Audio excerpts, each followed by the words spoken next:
I'll jump right into it. You're still taking some indie bookings here and there. Do you have a plan to when you want to retire, or are you just going with how you feel? Um, yeah, I don't really work much. I mean, I'll do a tag, or do a run in, but I don't want to take any bumps though. I'm too beat up. I I'm got you. 56 is, that's plenty. That's plenty old to stop taking bumps. For sure, and you're still doing some run-ins here and there with Impact and stuff. Do any other companies ever reach out to have you work more backstage? Um, well, nobody's really reaching out now during the COVID. And I'm not reaching out to anybody myself, because I'm waiting until something changes because I don't want to travel. I got pre-existing conditions. I got type 2 diabetes and I had a heart attack in 2016. So, So, on Wikipedia, this could be completely false, but it said when you were leaving WCW, there was a loophole in your contract that you were able to go back to ECW, and you couldn't go to WWF. What was that loophole, if that was true? no, there wasn't a loophole. It was just what Bischoff called a meeting, said, and opened a meeting with Raven. If you're not happy with the company, there's the door. I go, all right, bye. And so I thought he'd let me go to WWE, but he's like, no, I'm not going to let you go there, but I'll let you go back to ECW. I gotcha. Still allowed to do like indie stuff then? ECW, yeah. Yeah. Oh, yeah, I'm pretty sure. And then no one really. I tried to find interviews about this of you with like TNA's Hardcore Justice and stuff. How was that approached to you? Were you a fan of the idea? Because some people thought, oh, one night stand happened, Hardcore Homecoming happened. This is the third. What did you think of it? Nah, I'm always up for an ECW reunion. Yeah. I mean, it's it's like Woodstock, being at ECW. Everybody says they were there, even though, obviously not everybody could have been there, but everybody claims they were there.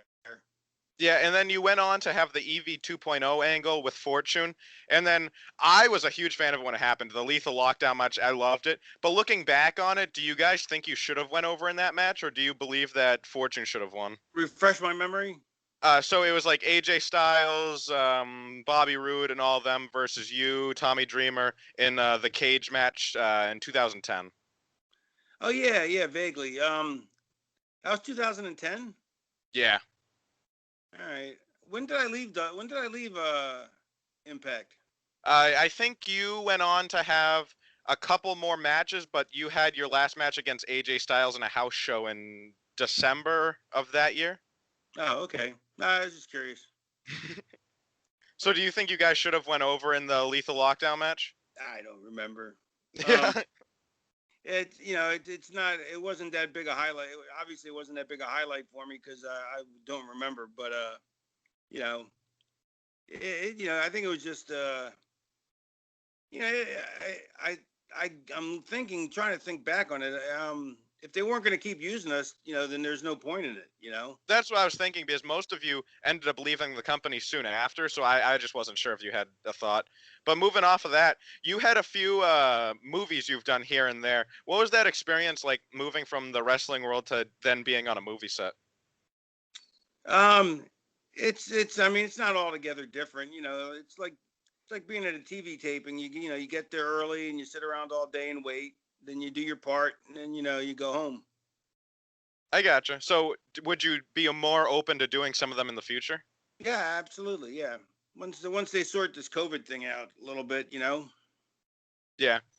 And I was thinking about this too. Besides really the Dudleys, the WWE Hall of Fame hasn't necessarily had too many ECW originals in it. While like I feel like people like you, Taz, Sandman, I feel like they should eventually get in.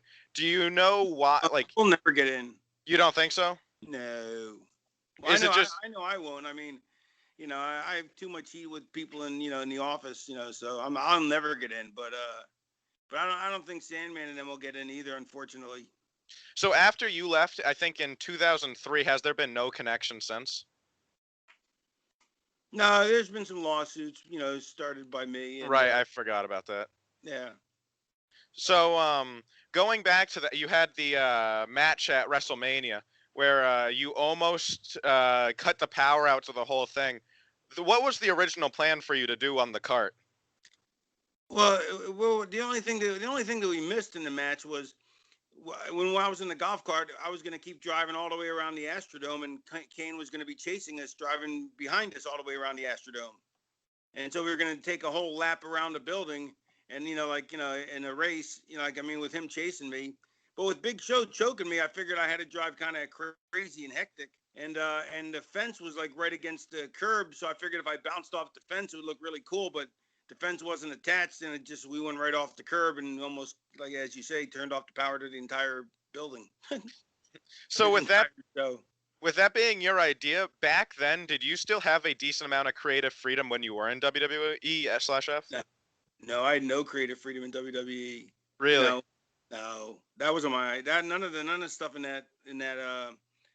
I'd love to take credit for the driving race and the golf carts around the thing, but I didn't come up with that. They weren't looking for me. Although eventually, though, I sold Vincent an idea, my 7 Deadly Sins idea, and for like the third different time in my career, he was offering me a job. Let me think. Not the third different time. I forget how many he had offered. I was being groomed to be on the booking committee back when I was Johnny Polo when I quit, and then maybe I don't know. But anyway, he wanted me to be, after I told him my idea. He wanted me to be on the booking committee, but I didn't want to do that because that's why I quit company before 10 years earlier, because I wasn't done wrestling. For sure. So would you say ECW, out of all the companies you've been to, gave you the most freedom? Yeah, absolutely. Yeah, and going back, you were mentioning Johnny Polo. I was wondering this. Has anyone recognized you as Johnny Polo without realizing you went on to be Raven? I don't think anybody remembers Johnny Polo in that to that extent. Yeah, I gotcha. I look more like Raven than Johnny Polo. For sure. And I saw you tweeted out it was about the Tommy Dreamer when he hit you over the head with the steel chair. He said like back then you guys didn't really recognize there was like that much problem with like concussions and brain damage, but you said you were fully aware. Do you know like it was? I wasn't fully aware. No, I mean I wasn't fully aware. Like I didn't know to the extent that how damaging it is. But I mean, you knew it was bad though. Concussions, you can get a concussion. I just didn't know they were that damaging. I gotcha. So knowing what you know now, would you still do what you did? Yeah, I'd take a chair shot. Yeah, I mean, one chair shot's not going to kill you. I mean, at least hopefully not. Yeah, I think it's the cumulative effect. So do you think there should still be, like very rarely, do you think it can still be used in wrestling today? Yeah, I think it's hard to justify it now, but I think you can pull it off in the right moment. Plus, if you know how to take a chair shot and you know how to give a chair shot, it's entirely different things. Like there's a way to swing it where you're swinging with what it's an art form. It's like any other part of wrestling. You swing it so you look like you're swinging full steam, but you're really not. And when you take it, as soon as your head touches the chair, you're already bumping. So you touch it just enough to make a noise, and then you're on your way down to take the bump. So you're really not getting hit that hard if you take it. If someone swings it if somebody swings it and you have great timing with them, you can take it perfectly and not really get, but it's risky. Why bother? I mean, I don't like, I think what the real problem is going to be is all the crazy high spot guys. They're going to be, they're going to be breaking down and not having 20, 30-year careers like, the old timers do, So are you not certainly like for all the new generation wrestling? I don't know if you watch it now. I don't watch it now, but I've seen, I watch some of the AEW and I see it on indie shows, whatever, when I'm at them. But I don't have a problem with all the high spots as long as they sell. And by not selling, all you're doing is forcing yourself to do more moves, which you can say, good, I like doing more moves, but in 10 years, you're going to wish you listened, and if you look at Cody, look at Cody and look at everybody else on the roster. Cody's the smartest one there. He does a few crazy moves, throw a few acrobatic stuffs, but he doesn't do it. Not that's all he does. You know what I mean? Yeah. And here's the thing: is storytelling wise, you can get so much more mileage out of selling. If you're selling, you don't have to do as much, and it's not like you're ripping the audience off by doing less. You're giving them more drama, because the more injured you appear, the more dramatic it is for whatever else is to come. So you lessen the drama by doing so many high spots, and plus Now it's getting to the point where the high spots are so complicated that guys have to slow down and they have to, and it looks like a dance as opposed to a fight. It's Right. it's it looks like somebody said it to me. I think DDP said it to me best. He said they're like video game characters. So that's why people don't get like when I watch some of it, I'm like, oh, come on, this is ridiculous. It's obvious the guy stopped. He waited for the guy to base him and do all that kind of stuff. I'm not saying all of it. I'm just saying, but the extremist stuff of it. While the guys are setting up on the top rope, they're like, okay, because you have to take your time to set up. If you're doing like say a Spanish fly or something like that, you have to take your time, but it's risky. It's dangerous. It's very athletic, but by the same token, it also takes you a little bit of time to set up, and obviously that takes away from the fight aspect of it and makes it more of a dance. There's a fine line between, you know, like when the SATs do the Spanish Fly, they do it great. You know what I mean? So it's not like, which is they do it in a way where you don't feel like, oh come on, they're just taking forever. But some guys, it's like they stop, they and it's just a whole rigmarole while the other guys just has to stand there, in a and he because he's waiting for them to set up on him. He's not selling because he's waiting for the go. Right. So he's not selling. If he was selling, it'd be different. So and because the guys who do crazy high spots are usually less capable of selling as well. There are exceptions. I'm a big fan of the Young Bucks. I think they still do sometimes they get too crazy for their own good, and it becomes like we're talking about. But then sometimes they do some really subtle stuff. Like I was talking with Matt one day, and what was it about? Oh, he was selling his neck, and he was just holding his neck the whole match. And I was like, man, that's so great. And he's like, I hope you notice. And I go, yeah. I go, it's so subtle. You're just holding your neck. You're not once but you're putting over the fact that your neck is hurt, and nobody's talking about it. Nobody's mentioning it, but they should. And it just adds more to the drama. I always say it's like the movie Gladiator. Everybody's seen Gladiator. You've seen Gladiator, right? I With haven't actually. You haven't? No.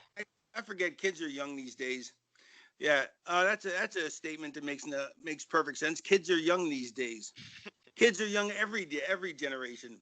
Um, but Gladiator. So watch Gladiator. But at the end, um, he's selling because he gets because the heel knifes him before the big fight, and and the heel's it's greatest heel performance. One of the greatest heel performances ever by Joaquin Phoenix, or however you pronounce his name. Yeah. Um, and but so Russell Crowe's selling the injury, and it makes it so much more dramatic because you're like, because he's in and out of consciousness, and it's just so dramatic. Whereas if he just no sold it, like a lot of crazy high spot guys do, there's no drama. Like watch the movie Gladiator. It's such a great movie for wrestling fans because the heel work is so heelish. I mean, it's heel work where you don't because a lot of heels do stuff to make them liked because they want to be liked. Deep down, most everybody wants to be liked. I didn't want to be liked. I like being hated. It's just part of my natural inclination. Um, I felt more comfortable being hated than loved. Um, and but it's some of the but a lot of heels do things to endear themselves to the fans. They they don't. It's like as a heel, if you make people laugh, they're gonna like you. That's why I Right. like if you really want to draw money, you have to be loved or hated. And if you want to be hated, you can't be funny because once you're funny, people start to like you. And how terrible can you be if you're funny? And so I mean, so there's certain things to do to be a heel, but Joaquin Phoenix and however you pronounce his name in Gladiator is such a despicable heel. He's so despicable that you're like you can't root for anything but him getting destroyed at the end. And it's just a matter of building to his comeuppance. And that's great storytelling, and that's my specialty, and that's what I love about wrestling, and that's why I don't have a problem with the high spot stuff. I wish I could do some of it. I mean, I wish I had that athletic ability. I don't. I fully admit that. And if I did, I would do it. But it's just like I took hardcore, but I put psychology behind it.